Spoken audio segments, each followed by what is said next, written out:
Today's video is the top 13 books of 2013. I read a lot of books in 2013, quite a bit of standouts. I did narrow it down to 13. So some I own physical copies of and some I just have on my e-readers. They're in no particular order. So Secret by Brigid Kemmerer, and this is the fourth book in the Elemental series. This is Nick's story, and it goes back and forth between him and Quinn, and I was just completely sucked in. This series has grown a lot since the beginning. It's gotten more into each character as they're telling their story, and it's just gotten a lot darker, and the stakes are getting higher, and the last book comes out this year, and it's already really intense, so I cannot wait. Avalon by Mindee Arnett, and this I believe is a standalone. It comes out January 21st, I think. So if you watch the wrap-up videos, you know that I absolutely loved this book. It was just, it's this sci-fi adventure type book with a crew of misfits, and it just reminded me of shows that I love, like Firefly and Andromeda and Space Cases, and it was just so many good feelings about this book while I was reading it.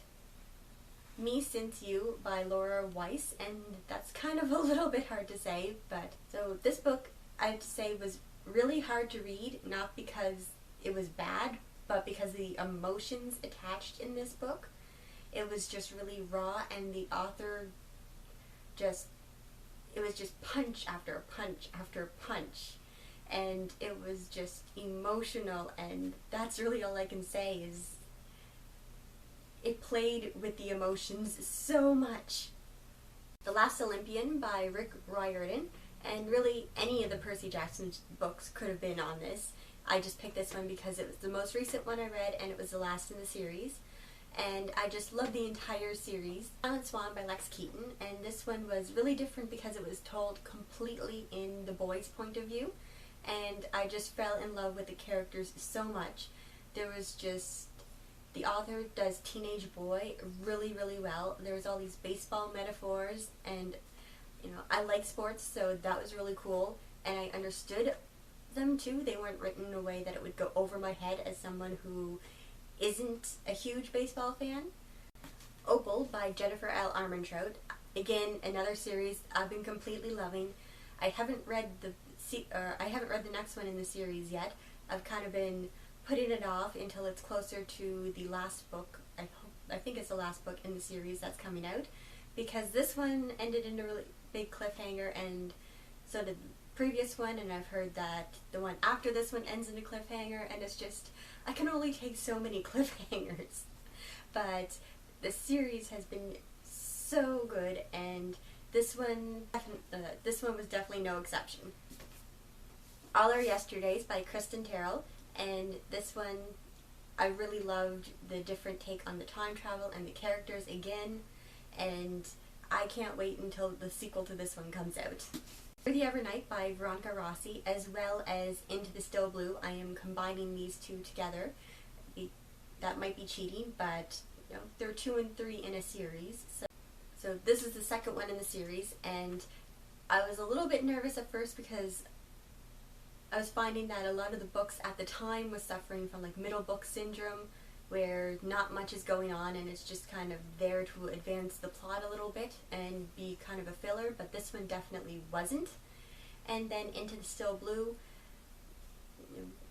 wrapped it up so well, and I cannot wait until I buy that one in a physical copy because I love these covers.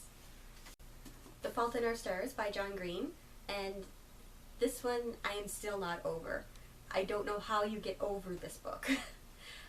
The Raven Boys by Maggie Stiefvater, and this one, it was a little bit slow at the beginning, but once I got into it, it was so hard to put down.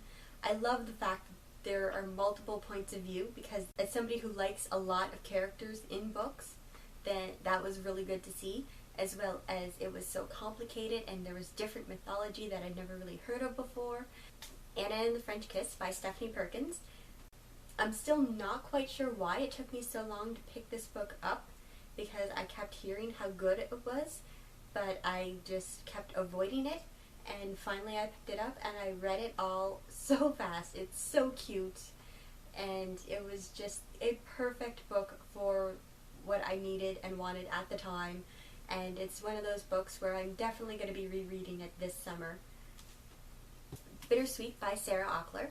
Again, this is another book where I kept hearing good things about this book and also the author, but I just kept avoiding it, and I'm not quite sure why, because this book has 3 things that I absolutely love: hockey, figure skating, and baking. And there's just, again, it's really cute, and we're in the middle of winter right now, so it was really good. It was a really good book to read during a snowstorm, all snuggled up with hot chocolate and a really, really warm blanket. Crash Into You by Keating McGarry. This one is by far my favorite of the series so far. The first two books were okay. Now, I liked the first one. In the second one, some of the characters got on my nerves a little bit, but this one was just everything came together to, I liked all the characters. There was so much action in it. The stakes were higher. Alright, so those are my top 13 books of 2013.